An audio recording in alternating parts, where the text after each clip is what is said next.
मुस्तफ़ा और अदील का वालिद अपनी तरफ से पूरी कोशिश कर रहा है कि किसी भी तरीके से इन दोनों बेटों को आपस में जोड़ा जा सके और इनके जो मामलात हैं ये ठीक तरीके से चल सकें। लेकिन अदील अपने वालिद की ये बात मान लेता है और मुस्तफ़ा के साथ सुलह कर लेता है। इसके दिल में अभी भी नफरत चल रही है मुस्तफ़ा के लिए, क्योंकि ये सोच रहा है कि यार शर्जीना के लिए पहली मर्तबा इसने मुझे आंखें दिखाई हैं। क्या हो सकता है नेक्स्ट एपिसोड में अदील और रुबाब मिलकर शर्जीना के लिए कौन सी बड़ी मुसीबत खड़ी कर सकते हैं। जिस दिन से मुस्तफ़ा की अपने बड़े भाई अदील के साथ लड़ाई हुई है तो उसके बाद मुस्तफ़ा ज़्यादातर जो वक्त है से अपने कमरे के अंदर गुजारता है और अपनी फैमिली को टाइम तक नहीं दे पाता। अपनी बेगम के साथ भी सही तरीके से बात नहीं करता। शर्जीना जो है ना इसे डरी हुई है।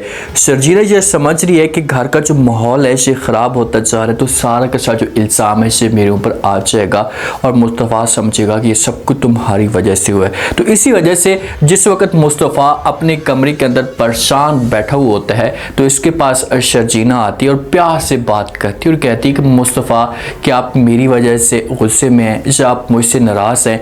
ये बात है जब मुस्तफ़ा सुनता है तो वो इनकार कर देता है शर्जीना को। उससे कहते हैं कि भाई आपकी वजह से मैं नाराज़ क्यों हूँगा, मेरी फैमिली ने आपके साथ बदतमीज़ी की है तो लाजमी तौर पर मैं उनके ऊपर गुस्सा होऊंगा। आपको परेशान होने की कोई भी ज़रूरत नहीं है। मैं आपसे नाराज़ नहीं हूँ बल्कि आप तो मेरी बीवी हैं और मेरा हक बनता है कि आपकी मैं सेफ्टी करूं। अब जाकर मुस्तफ़ा की जो है ना ये आंखें खुली हैं।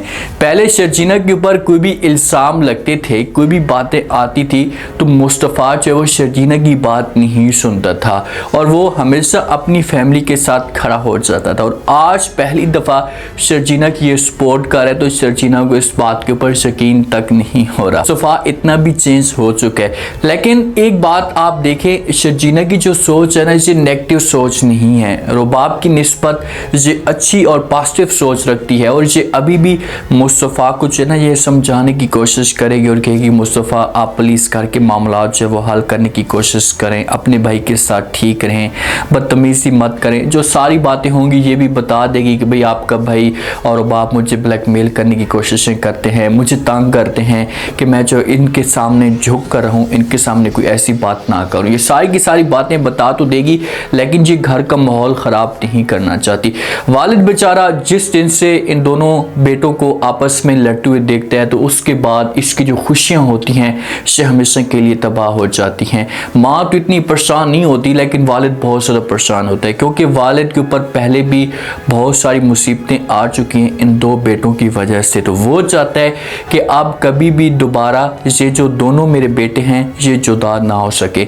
अदील को अपने पास समझाते हैं, अदील को बड़ा समझते हैं ना, तो हमेशा वालिदैन जो है ना जब इस तरह के मामलात पैदा होते हैं तो वो बड़े बड़े बेटे को अपने पास बुलाते हैं, उसके साथ डिस्कस करते हैं, प्यार से बात करता है, समझाने की कोशिश करते और कहते हैं कि देखें बेटा मैं नहीं चाहता कि घर का माहौल ख़राब हो, आप दोनों भाई हो और दोनों भाई इस घर को मिलाकर चला सकते हो, मेरी बात मानो तो आप जाकर मुस्तफ़ा के साथ बात करें और दोनों गले लग जाएं। अदील ये बात सुनता है तो अपने वालिद को इनकार कर देता और कहता है कि पापा जान शर्जीना की वजह से मुस्तफ़ा ने मेरे सामने बदतमीज़ी की है, मुझे आंखें दिखाई हैं, धमकी दी है, तो मैं कैसे उसके साथ जाकर गले लग सकता हूँ, मैं कभी भी ये काम नहीं कर सकता। लेकिन वालिद उसे बार बार राज़ी करने की कोशिश करेगा, बार बार उसे समझाएगा कि चाहे जो कुछ भी हो जाए आपने मेरी हसूत में से बात माननी है क्योंकि मैं इस घर के अंदर मुसीबतें नहीं देख सकता। अगर आप मुझे खुश देखना चाहते हैं तो आपको हसूत में मेरी बात माननी पड़ेगी। किसी भी तरीके से वालिद अपनी दिन रात मेहनत करेगा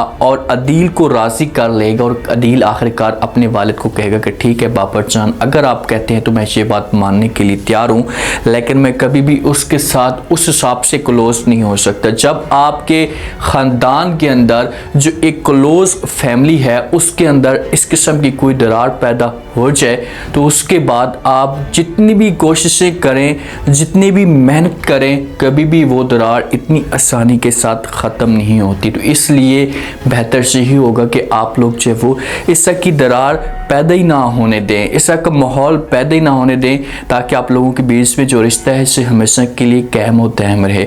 अदील बात मान लेता है, मुस्तफ़ा को भी बुलाया जाता है, किसी तरीके से ये दोनों एक दूसरे के साथ गले मिलते हैं, अपने वालिद के रूम के अंदर मौजूद होते हैं। उसके बाद अदील वहाँ से चला जाता है लेकिन रुबाब को चैन नहीं आएगा। जब रुबाब से माहौल देखेगी तो उसे अदील को भड़काने की कोशिश करेगी और कहेगी आप बड़े हैं और आपके साथ वो उसने बदतमीजी की है, इस घर का सर्कट आपने चलाया है, सब कुछ आपके पास मौजूद है, लेकिन ये देखें तो सही कि आज आपका छोटा भाई शर्जीना की वजह से आपके साथ इतनी बड़ी बदतमीजी कर रहा है। ये बात अदील सुनेगा तो वो रुबाब को कहेगा कि भाई आपको परेशान होने की कोई भी ज़रूरत नहीं है, मैं वालिद की वजह से ये बात मान चुका हूँ, लेकिन मैं आगे देखना कि इसे हमेशा के लिए इस पूरे सेटअप से अलहदा कर लूँगा, इसे अपने घर के अंदर नहीं रखूँगा। शर्जीना जो जॉब करती है थोड़ी बहुत, जो मुस्तफ़ा जॉब करता है थोड़े बहुत, वो सिर्फ अपना जो खर्चा होता है वो चलाते हैं, ये घर को जो एक टाइम होता है या पैसा होता है ये नहीं दे पाते।